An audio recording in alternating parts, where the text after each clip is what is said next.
Mindset shifts that change your sales game. Let's go. All right, guys, today we're going to get into the different mental shifts you can make that are going to dramatically increase your productivity, increase your motivation, and increase and improve your overall results as a sales professional. Now, mindset, it's a buzzword. We hear it all over the place, but it is powerful and it does make a difference. The type of mindset you have, it's the filter through which not just you're experiencing the external world, but through which you're experiencing everything you do and yourself as well. Your self-talk, your self-beliefs, confidence, which we've talked about in a previous training. So let's talk about what are the fundamental mindset shifts that science has proven will increase your sales performance. I've tested it myself with teams I've run, etc. They work if you use them. So first I want to talk about just the value and why we should even care about raising your mindset in sales.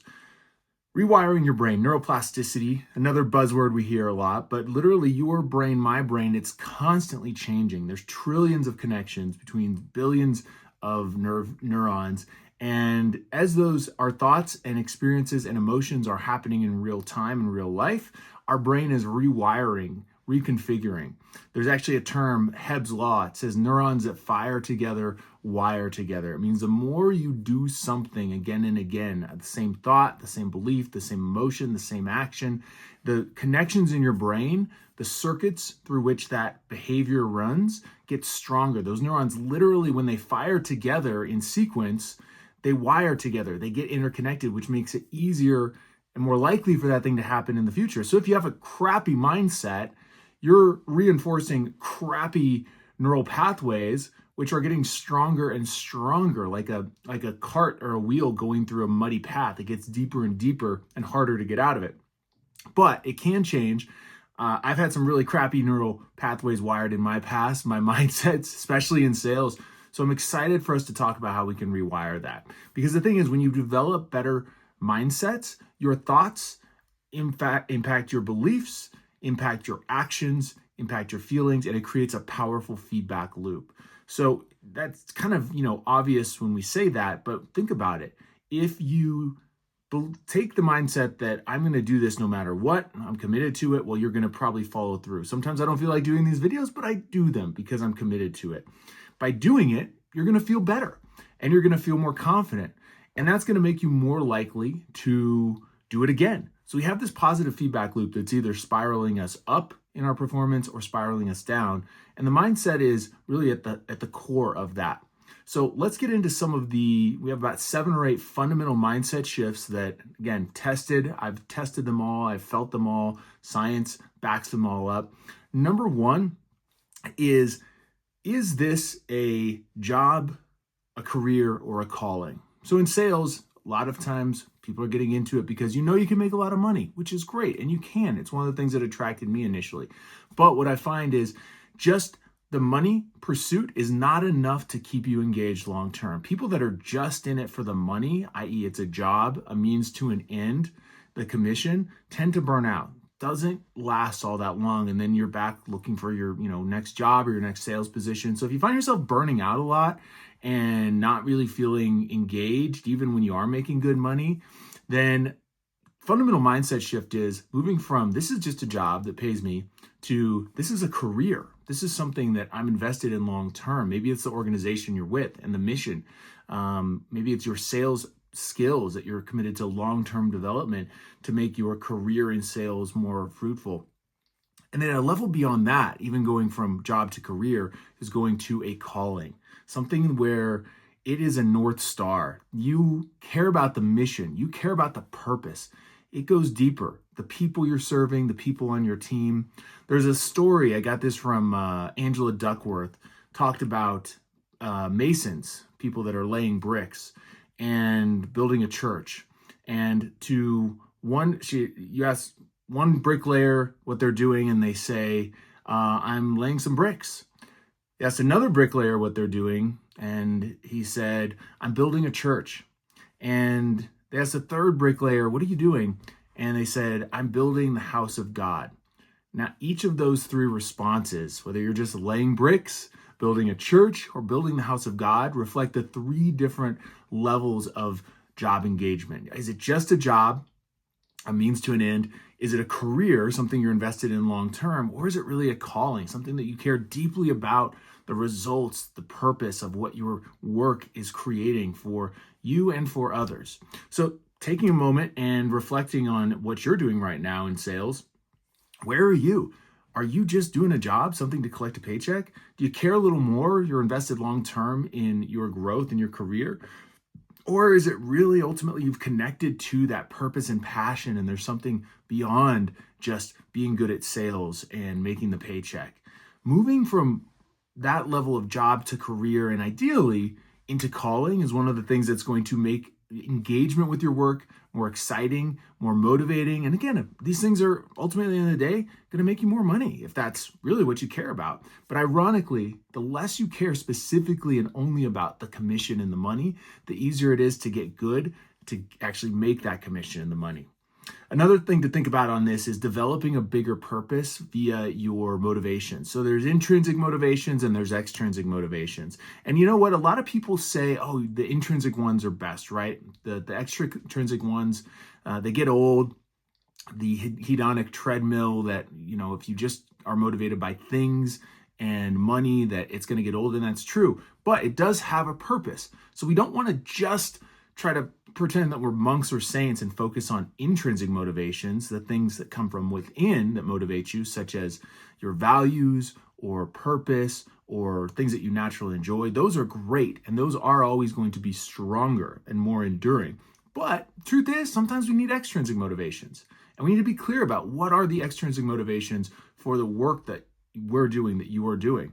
So I find being clear on your intrinsic motivations, what naturally drives you in sales, what do you enjoy, what parts of the job are just naturally stimulating and fun, and do more of that, find more ways to engage with that. But also be clear, what are the external motivations? On the days where you just don't feel like it, you're feeling a little burned out, you don't want to show up and do it.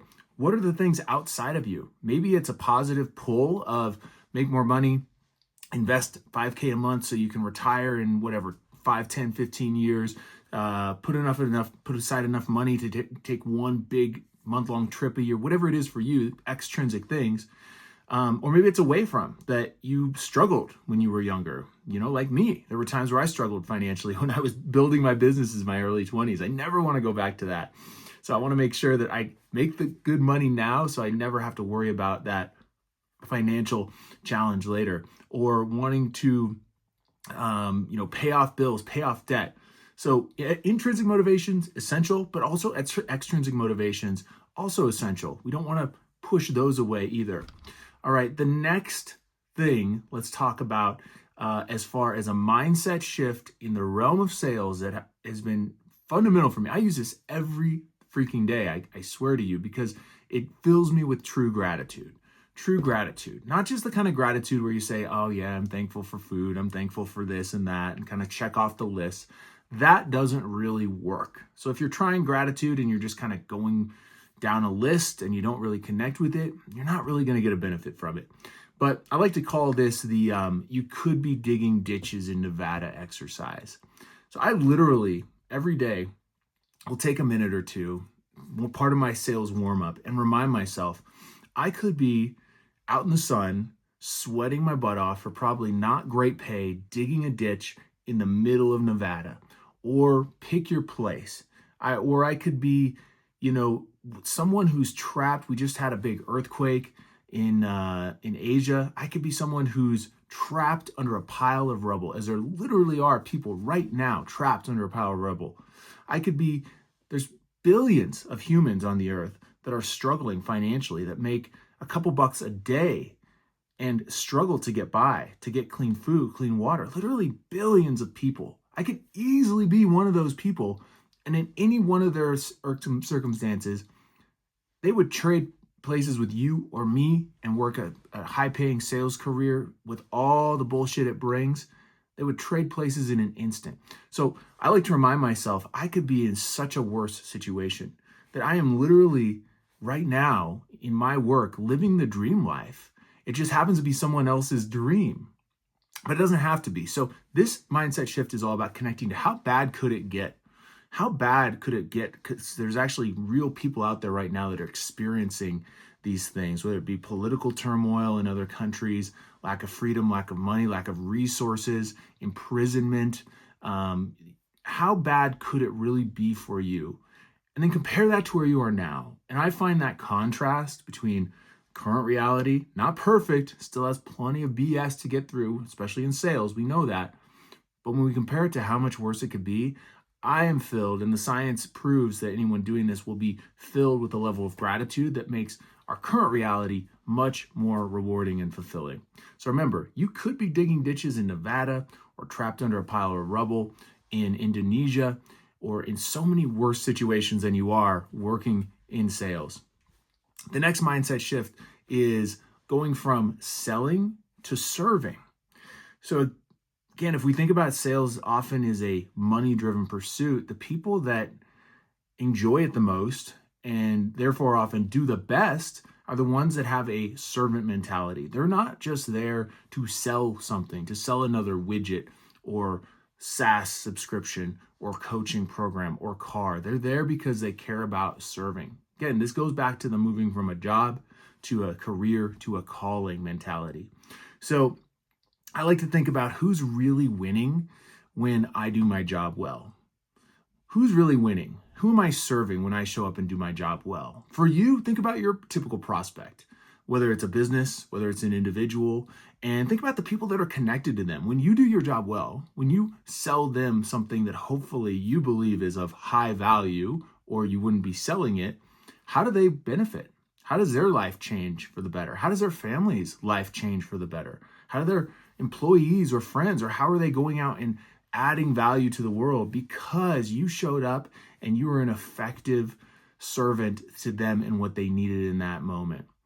So another thing to think about here is changing your identity in sales from just a sales rep or an account executive to a teacher, to a coach, to a consultant, to a mentor. All these things that when you connect and you actually change the way you think about who you are in your sales position, it changes how you show up and it changes the result you get. So I guarantee if you come into it and start thinking of yourself as the coach, as the consultant, not just the person who needs to sell this thing to make this commission, if you bring that mentality, that's going to be felt by the prospect, and you're much more likely to have rapport, to be able to actually serve them, and to actually build the trust and belief from them that you are the right solution. So connecting with what is your sales identity, going from selling to serving, and what is the specific identity that you feel fits for you inside of that. Again, for me, I feel I love being a coach. I love being a teacher. Consultant also works with that. But I think about myself, and when I warm up for my calls, I think I am showing up to be a coach, to be a guide, to help them make a discovery, to ask powerful questions, to hold space, hold that silence for them to think and process, help them come to a conclusion and give them the freedom to choose, but empower them to make a strong decision. Sometimes be a tough coach and point out where I feel like they are falling below their potential or they're falling into a fear mentality and they're missing an opportunity of it. So what's your sales identity, and are you just selling, or are you really showing up to serve? And if you are, who is benefiting each time you do that?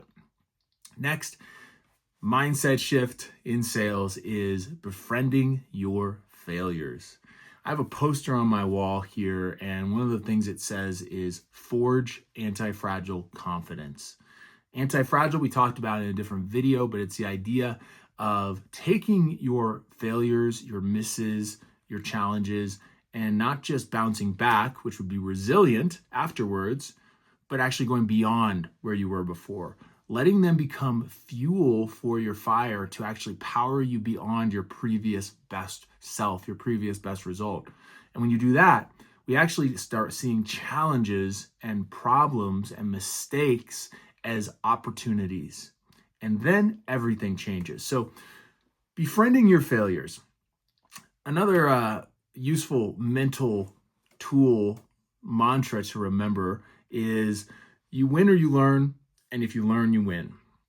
So the people that are most successful in anything are the ones that are willing to make mistakes because they know you have to make mistakes. It's the nature of being human. People that sit on the sideline and wait for it to be perfect never get much done. They have a life of regret, frankly. It's the people that are, as Franklin Roosevelt said, in the arena, that are actually getting bloodied and marred and punched by life, but they're in the arena and they get the respect. They get their respect and they get everyone else's respect because they're not just sitting on the sideline. So you have to be willing to engage and make mistakes. But then the question is, when something doesn't work out, oops, didn't go well, what next? So it's taking that and having that growth mindset of, okay, didn't go well. What can I learn? What's the lesson? It's okay that this didn't work. That sucks. Yes, you don't have to like it. You don't have to love it. Of course, you're not going to be like, oh, yay, my marketing campaign failed. Awesome. I'm going to go celebrate. You're not going to be like, oh, awesome. I missed, 3 closable deals this week. High fives. No, that sucks. Of course you don't like that. But you can have the mentality of, what can I learn from this? This happened. Can't change it. Can't change it. What can you learn from it? What's the lesson? And then if you truly listen for the lesson, you have the opportunity to make a change, which is going to mean that event is a stepping stone up. And that is what anti-fragility is about. And that is what befriending your failures is about. It is so much easier to say that than to do that. So I'm going to warn you, if you accept the challenge to have that anti-fragile approach to your sales life and to befriend your failures, it's not going to feel good. It's often early on going to feel like a challenge. You're still going to feel like you missed or you failed. It's going to take a while to rewire your mind and your brain to realize that every failure, as unpleasant as it feels, is a real opportunity. And when you do that, you're actually going to start getting a little excited when you miss because you're going to see right away the next step of building on it. So befriending your failures, having that growth mentality, not a fixed mindset, that you can grow, you can change. And the way you're going to grow and change the most tends to be when you make mistakes, mess up.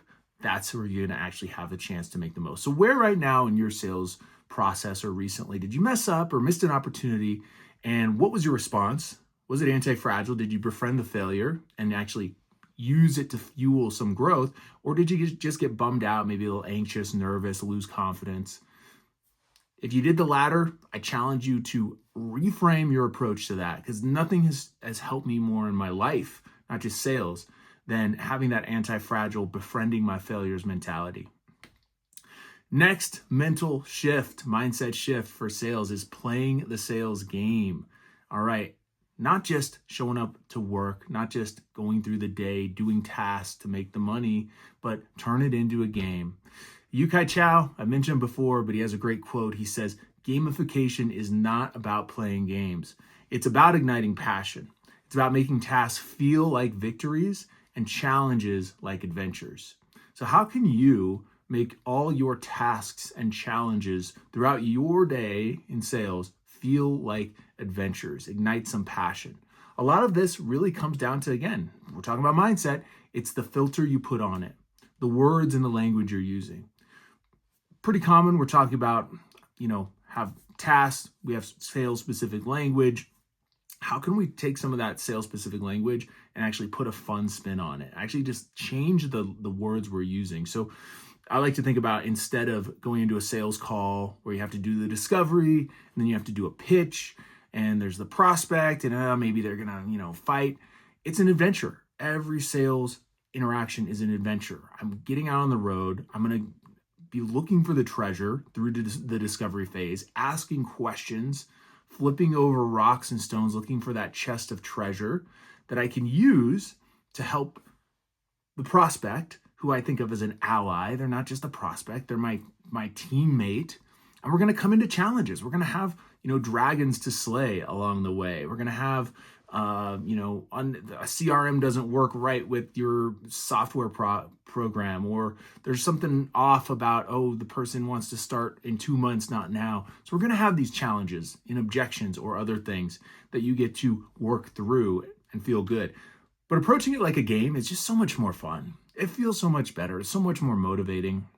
And the more motivated you are, the more fun you have, the better you're going to do, the more you're going to be engaged, the more money you're going to make, guys. I hope I'm making this really clear connection between not just about feeling ooey gooey, but actually getting a better result for you, for your team, for your paycheck at the end of the day, not to mention for the prospect and client you're serving. So how can you take what you're doing and turn it into a game? Maybe track, set targets for yourself, different levels, where gamify, if I get X commission this week, I'm going to buy myself this or give myself a little bonus play money.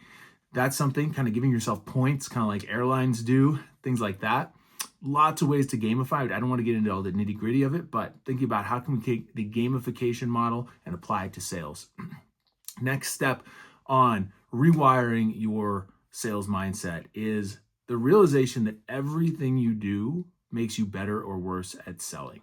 Everything from the time you wake up to the time you go to bed is either a +1 or a -1 for your ability to be effective as a sales professional.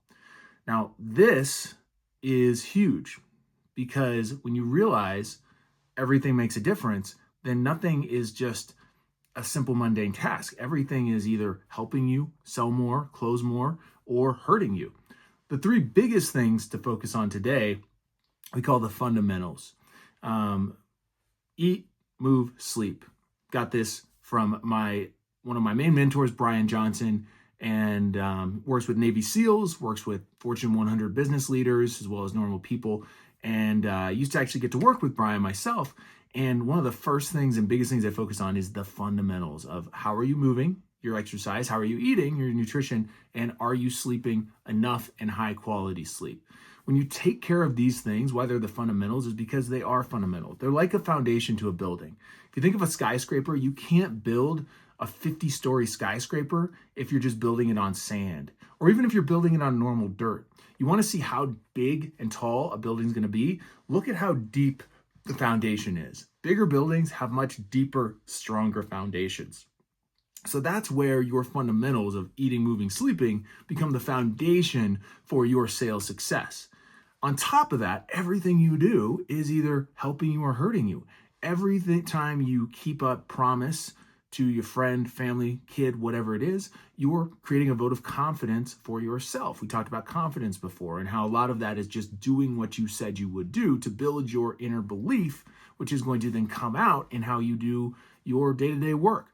So everything you do, whether it be physical nutrition and health, building your energy, of course. Without energy, you're like a Ferrari with an empty gas tank. Nothing happens, even if you've got all the best tools and sales strategies. So that's why we want to take care of the fundamentals for our mental and physical clarity and energy. But everything you do in your life, are you spending your off time on social media, or are you reading, getting smarter? Are you developing new sales skills? Everything you do, literally, is contributing to your ability to be more effective in sales. And it starts with the fundamentals. So check in. How is your movement? Are you getting up and moving every 60 to 90 minutes, at least a few minutes? Are you getting some vigorous exercise 20, 30 minutes a day? How is your nutrition? Are you just snacking the path of least resistance? Or are you doing some, like my wife and I, we do on Sundays, just did this morning, some meal prepping? So you don't even have to think about it. Just grab it and you've got a nutritious lunch every day. How's your sleep? Oh man, sleep. Arguably the most important one, because you can go a couple bad weeks without great nutrition or great exercise and still kind of function, but go a couple days without good sleep and you are going to feel it, right? So sleep, getting at least 7, ideally 8 hours in bed, realizing that in bed time you're not all asleep for it. So give yourself an extra half hour. Are you doing an effective wind down routine at night to help you sleep? Are you turning off lights? Are you not on screens, which is going to keep you awake? Are you eating too late, which screws with your metabolism? Lots of things. We'll get into more of that in another video.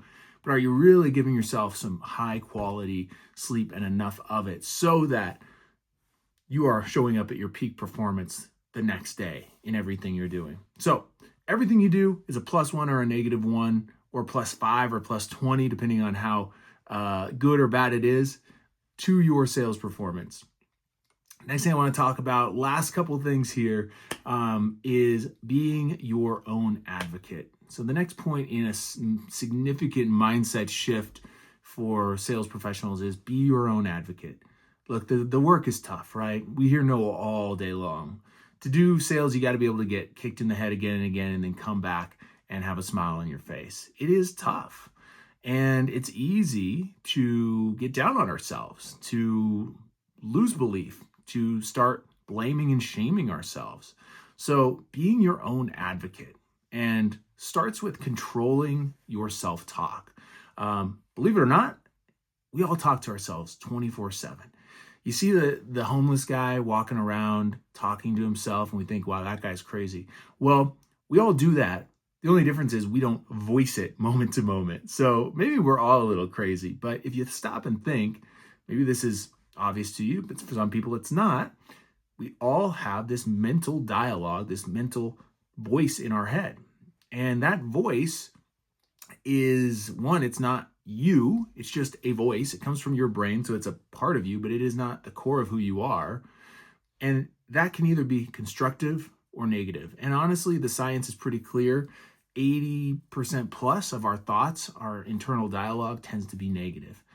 High performers change that. They flip that ratio around and make most of their internal dialogue positive. Not all of it, because there's always going to be that spontaneous, critical thought, self-doubt, yelling at yourself. You never get rid of it, but it's making peace when it's there, knowing you don't have to buy into it and listen to it as the God level truth, and then consciously creating more positive talk, more positive dialogue. Someone once said you should always talk to yourself, but be careful not to listen to everything you say.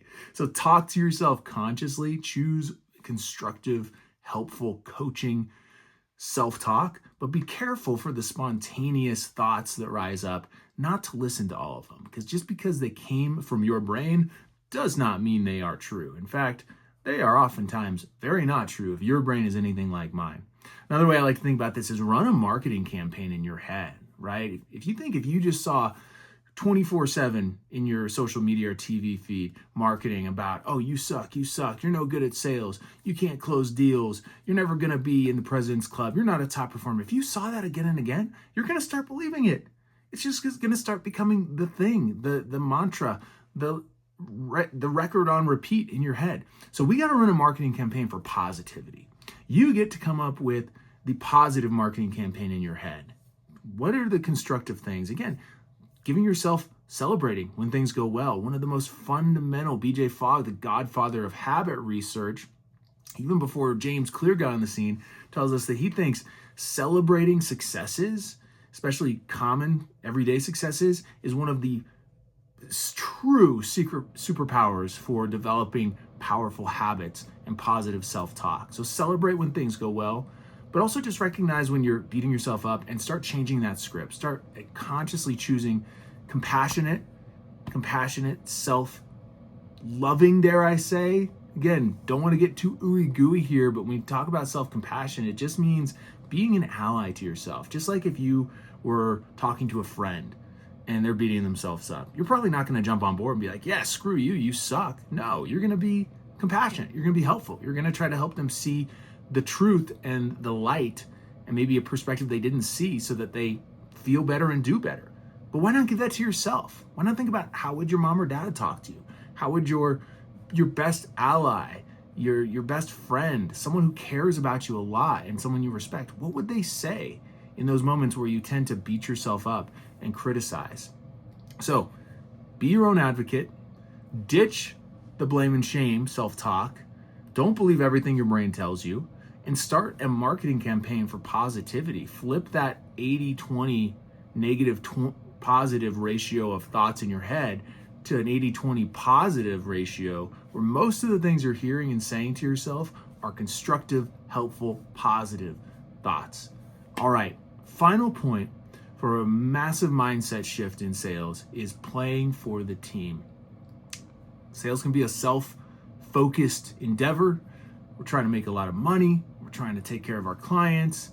Sometimes it's hard to think about other people on your sales team, but becoming a team player has been one of the things that has allowed me to thrive and enjoy the process more, make more connections, make more relationships, and do better in my sales. Because when you build that social stock, so to speak, then other people want to help you. Other people want to take care of you when you need it.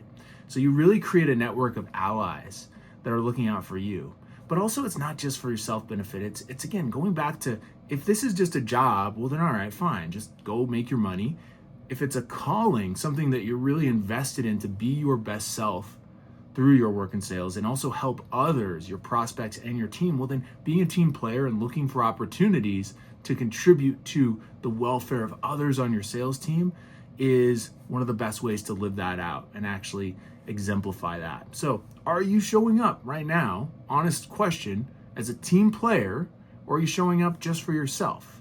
It's not one or the other, it's not a dichotomy, but if all you're doing is showing up and taking care of you, then you might be missing an opportunity to build relationships, build a team of allies, and actually help other people. At the end of the day, I like to think one of the reasons people get into sales, besides the money, is because they're helpers, because they like to coach and mentor. Certainly one of the things that got me into it. So that's it, guys.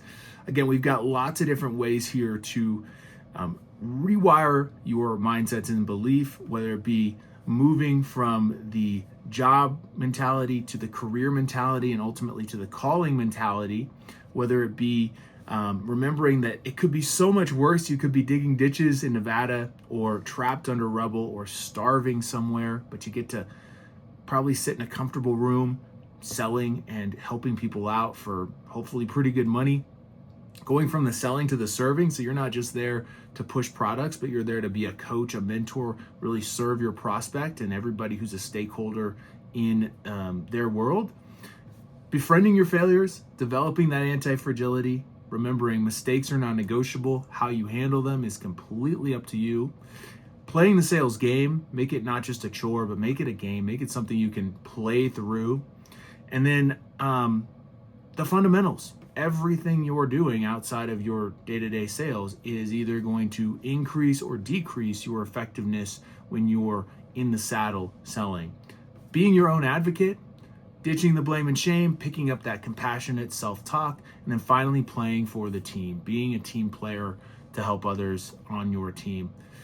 Let me know what you like most. Let me know. And also, we've got a downloadable worksheet here. It's got journal prompts. It's got some tools for how to actually implement these things we talked about into your life. Because the goal of this video is not just to give you some fun things to think about. It is to create a real, tangible, in your bones change in who you are, how you sell, and everything that goes along with it.